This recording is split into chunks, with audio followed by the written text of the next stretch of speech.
This isn't just a moment, it's a movement. Results from community voting are now in the renaming process of 9 Duval County public schools.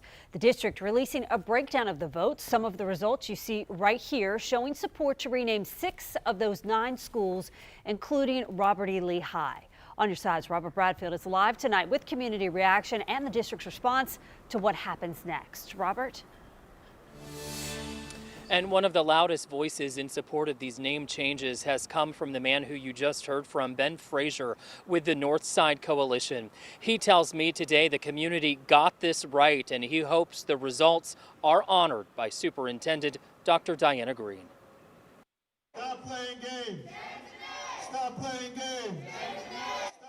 After months of a chorus of chants and neighborhood canvassing, Ben Frazier is celebrating the voting results that show many in Duval County support a name change at 6 schools. We should take pride in any type of progress we make socially. Ben Frazier started tackling the issue years ago and feels his fight is now getting the attention of school district leaders. This is what democracy looks like. He's pleased with the voting turnout, appreciative of how the community joined his call for what he considers positive change. I think that the students, our children, our most precious resource, is what this struggle was all about to begin with. After counting the ballots, voters decided these schools should get a name change. The final tally suggested 3 other schools should keep their names, including Ribault Middle and High Schools. Frazier says he will continue to lobby for those to change too, but believes it will take time. The bottom line here is that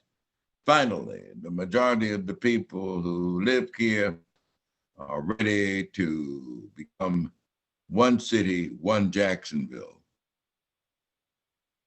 And tonight, Superintendent Green telling us, quote, "My job is to synthesize all of this input and bring the recommendation that I feel is best for our schools, our community, and most important, our students." Her recommendations will be released next Tuesday. They will then be forwarded to the school board.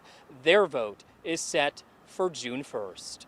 Live downtown tonight, Robert Bradfield, First Coast News, on your side.